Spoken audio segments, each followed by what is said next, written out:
percobaan. Yang pertama, tujuan serta alat dan bahan.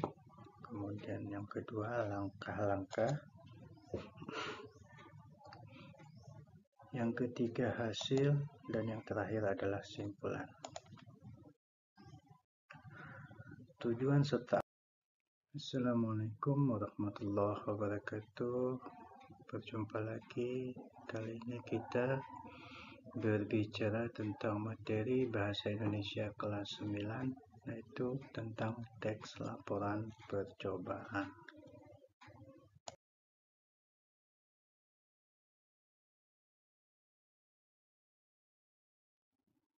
Kali ini kita akan membahas teks laporan percobaan. Itu ada 3. Yang pertama, pengertian teks laporan percobaan. Kemudian struktur teks laporan percobaan, dan yang terakhir adalah unsur kebahasaan teks laporan percobaan. Yang pertama, pengertian teks laporan percobaan. Teks laporan percobaan adalah teks yang berisi paparan tentang tujuan, proses, dan hasil percobaan. Teks laporan percobaan merupakan teks yang menceritakan tentang percobaan yang dilakukan oleh peneliti. Teks laporan percobaan umumnya digunakan untuk melaporkan hasil percobaan, karya ilmiah, atau laporan praktikum. Tujuan teks laporan hasil percobaan adalah untuk memberikan informasi kepada pembaca tentang hasil percobaan yang telah dibuat. Teks laporan hasil percobaan bersifat umum dan universal.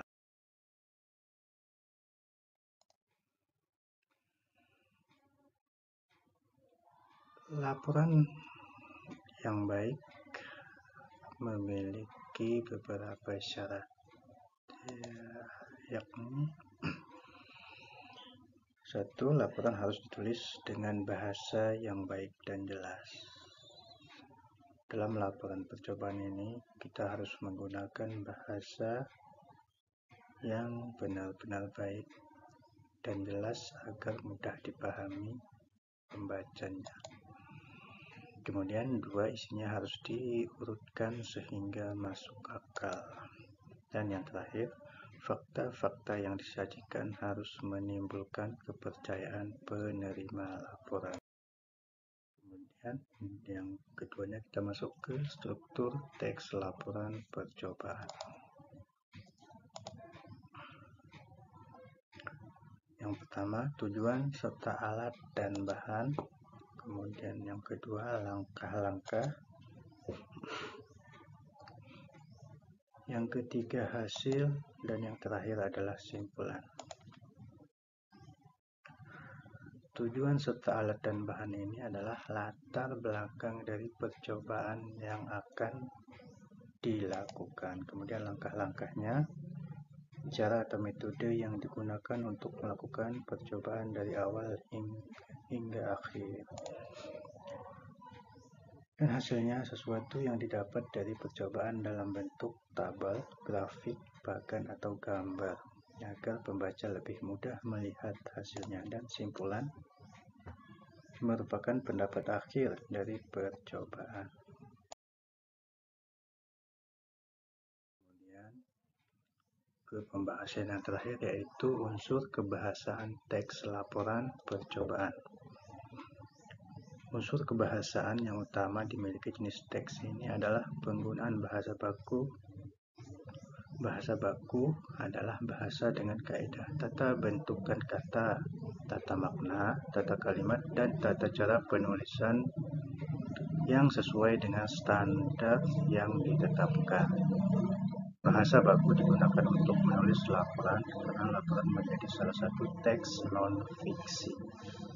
Selain itu, teks laporan percobaan juga menggunakan kalimat aktif, kata tugas, kosakata teknis bidang ilmu, dan kata syarat. Kalimat yang pertama, kalimat aktif. Kalimat aktif adalah kalimat yang predikatnya melakukan sesuatu pekerjaan.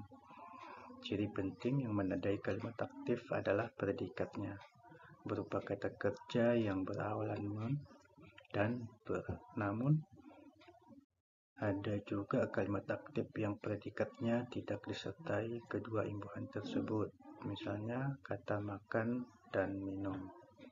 Kedua kata ini tidak memiliki awalan. Contoh kalimat aktif. Untuk memperoleh data bagi percobaan ini, penulis langsung melakukan pengumpulan data di lapangan untuk memperoleh data primer. Kata melakukan di sini artinya lakukan dibubuhi imbuhanmu. Contoh yang kedua, seyogyanya manusia bersakit-sakit dahulu, bersenang-senang kemudian. Selanjutnya, kata tugas. Dalam teks laporan percobaan menggunakan jenis kata tugas, yakni preposisi.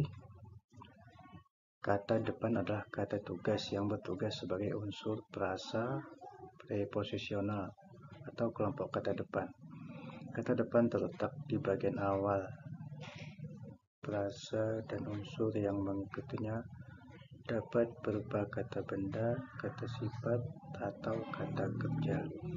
Preposisi ada dua macam, yakni tunggal dan gabungan. Preposisi tunggal terdiri atas satu kata, biasanya kata dasar, yakni di, ke, dari, oleh, dengan, pada, bagi, buat, untuk, dan guna, dan berimbuhan. Itu bersama, beserta, menuju, menurut, terhadap, dan melalui. Sementara itu, preposisi gabungan terdiri atas dua preposisi yang letaknya berurutan daripada, kepada, oleh karena, sampai dengan, dan berhubungan.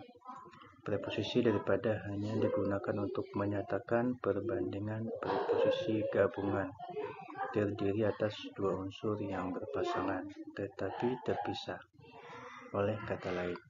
Misalnya dari hingga, dari sampai ke, dari ke, antara dengan, antara dan, sejak hingga. Berarti titik-titik di sini ada kalimat-kalimat lain yang menghubungkannya. Ada konjungsi atau kata sambung. Konjungsi adalah kata tugas yang berfungsi untuk menggabungkan dua satuan bahasa yang sama. Ada 4 jenis konjungsi, yaitu konjungsi koordinatif, yaitu konjungsi yang berfungsi menghubungkan satuan bahasa yang setara. Konjungsi koordinatif antara lain dan, serta, atau, tetapi, melainkan, padahal, sedangkan. Kemudian yang kedua, konjungsi subordinatif, yaitu konjungsi yang berfungsi menghubungkan dua satuan bahasa yang tidak setara. Yang koordinatif setara dan subordinatif tidak setara. Konjungsi subordinatif antara lain agar, untuk, supaya, sebab, karena, seperti, seakan-akan, jika, sejak, ketika, andaikan, walaupun, dan bahwa. Konjungsi korelatif yaitu berfungsi menghubungkan dua satuan kalimat atau bahasa yang dimiliki status sintaksis sama. Konjungsi korelatif meliputi tidak hanya tetapi juga, baik maupun, bukan hanya, melainkan juga, jangankan, pun, entah. Konjungsi antar kalimat yaitu konjungsi yang menghubungkan kalimat satu dengan kalimat yang lain. Konjungsi yang menghubungkan kalimat satu dengan kalimat yang lain. Konjungsi antar kalimat meliputi biarpun demikian, meskipun demikian, kemudian, setelah itu, selanjutnya, oleh karena itu, akan tetapi, dan namun. 3. Kosakata teknis bidang ilmu. Kosakata teknis bidang ilmu merupakan kosakata yang berkaitan dengan topik bahasan teks tersebut. Misalnya, pada laporan percobaan uji kandungan vitamin pada makanan pasti akan ada beberapa kosakata yang berkaitan dengan uji kandungan vitamin tersebut, seperti nama larutan yang digunakan. Terakhir adalah kata serapan. Kata serapan atau kata pungut adalah kata-kata yang diambil dari bahasa daerah atau bahasa asing untuk menambahkan perbendaharaan kata bahasa Indonesia dengan adaptasi seperlunya.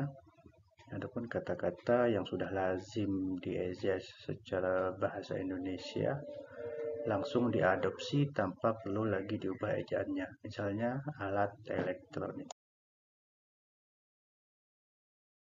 Oke, demikianlah pembelajaran kita dalam video kali ini.